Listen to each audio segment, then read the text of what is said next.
Underrated modern horror movies.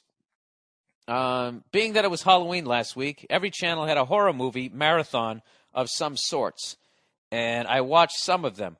What happened to horror films? They used to be scary. It might be that I have grown up, but I think the real problem is that they spend most of their time trying to gross out the audience. Have you actually seen the movie Saw?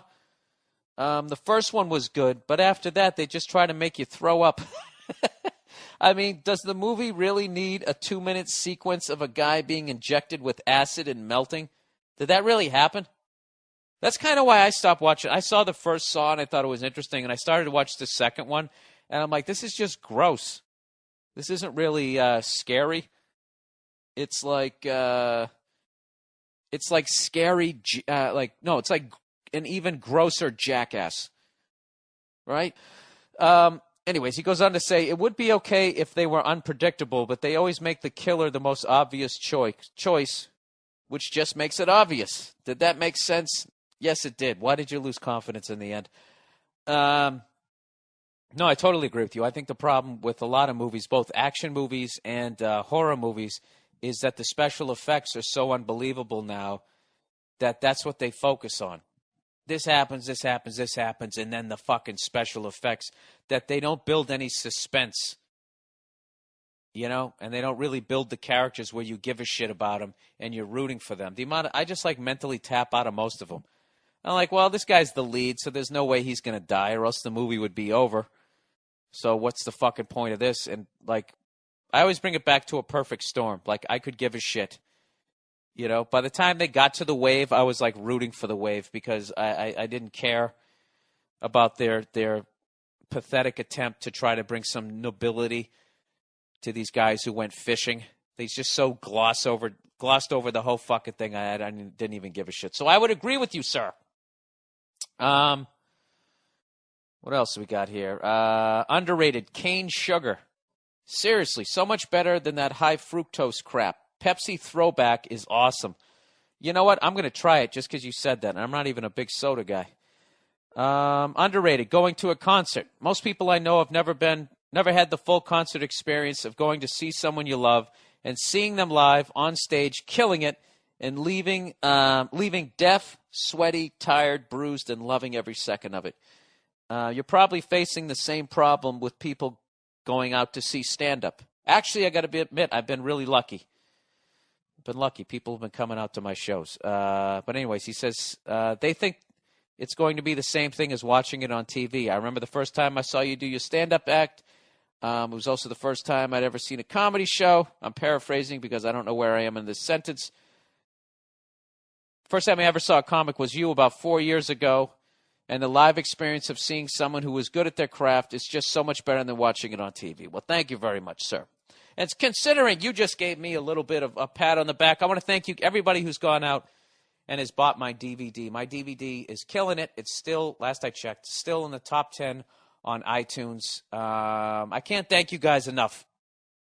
This one is selling even better than Why Do I Do This sold. And all the emails you guys are sending me about that extra 21 minutes of material that you didn't get to see, basically 25% of the special that you didn't get to see on Comedy Central.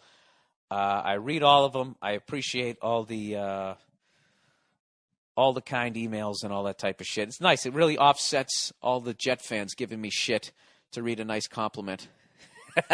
Now a Jet fan's going to write, I love the DVD, and then I'm going to open it up. Patriots suck. I already know you're up to that. What do you think, I'm a fucking child? But seriously, and Christmas is coming up, so keep buying those DVDs. It's only like $10 on Amazon.com. And as I stated before, it makes a great stocking stuffer for someone you don't give a fuck about but have to buy a gift for. Go out, bang out 6 of them for $60. There you go. Frisbee them around. There you go. You cunt. Fuck you, dickhead, pussy, whatever. Up to 6 people. Whatever, just buy the goddamn thing, okay? My ringtone was such a goddamn flop.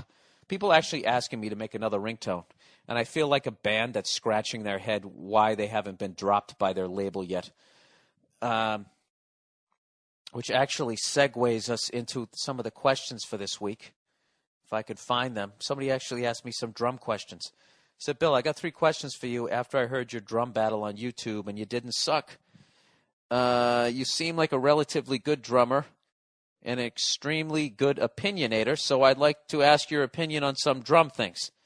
What do you think are some of the hardest drum songs to play? Well, for me, it would be just about all of them.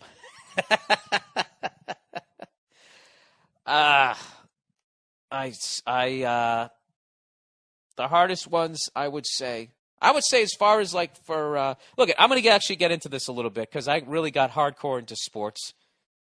Not even remotely concerned about people who could give a shit about sports. So I'll get into this a little bit for the musicians out there. Is I actually found one of the hardest things to do is to have the discipline to just sit down and try and make what I could physically play actually sound good. Because I think one of the big things when you're learning an instrument is when you physically get something down, you move on to the next thing. You don't stay with it until you can actually make it sound good and make it sound good to somebody listening to you play it. You just, okay, I got that down. Bam. Okay, now I'm going to move on to the next fucking thing. Rather than, if you learn like a drum fill, you just get the fill down and you play a couple of fucking beats and then you just throw it in. Yeah, I got that down. You don't really have it down. So one of the hardest things for me was having the discipline. And it was something I learned when I was watching Steve Jordan play drums. And I was listening to him play something. And I was watching it going, I can physically play what he's playing. And what he's playing is actually really simple, but I could not make it sound 1/1,000,000th as good as he's making it sound right now. Like, he was playing a beat that would actually be considered lame if I played it. And the way he played it, it sounded unbelievably fresh, and it would make an entire arena just start smiling and get into whatever song was being played. That was the fucking hardest thing as far as trying to get halfway decent at drums for me. But as far as just songs that are difficult, any of the shit by John Bonham. His foot is just so goddamn fast. And you can catch up with speed, but you just can't play it the way he fucking plays it. And I've had unbelievable arguments about people like, the Coke and Pepsi argument with white rock drummers is who do you like better, Bonham or Neil Peart? This is way back in the day before all these other kids came along and are just fucking killing it. And I always picked Bonham. I didn't think Neil Peart was anywhere near him. I thought Neil Peart was like a fucking technician. He played right on the beat, and it sounded very fucking robotic, as opposed to John Bonham, who could play, once again, the simplest fucking fill that I could physically do, but could never play it the way he plays. They're just the fucking shit. It's like watching a great actor. You know what I mean? Who can just take like a really just basic fucking monologue and make it the most interesting goddamn, like a Christopher Walken or even John Goodman that I was playing. Like I sometimes I forget what a great fucking actor that guy is. I don't know. So, but as far as like songs that I would say is difficult, I would say the Wanton song is ridiculously difficult, and I think most people play it wrong. They actually leave out one bass drum note where he's playing 3 in a row and they only play 2 in a row. At that fucking tempo was fucking ridiculous. Out on the Tiles, that second fill that he does that ends where he plays a fucking triplet with one goddamn bass drum is fucking ridiculous. And then I also got to admit that drum and bass shit and a lot of stuff that like I love really into like what's his face Questlove, the shit that he plays. He's another guy where I think he took like the Steve Jordan thing to like the next level. And he does shit. I don't even know what the fuck he's doing, but I don't like I'm fucking stuttering here because I can't really think of any specific song. I'll give you one here that I want to break out my double pedal because I don't play double bass. I just play a single bass drum. But every once in a while, there's a drummer comes along that's so fucking good, it makes me want to play double bass.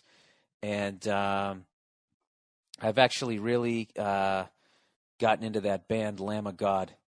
And just to warn some of my older listeners, this is the sort of that rah, rah, rah, rah, rah kind of fucking singing. but it's not as bad as some of the other guys. But they got this song called "Break You," and there's a double bass pattern in the end that I just think is the shit. And I'm sure all you guys who play double bass, this is a fucking joke for you, but this is something. This is the kind of shit that makes me want to play double bass.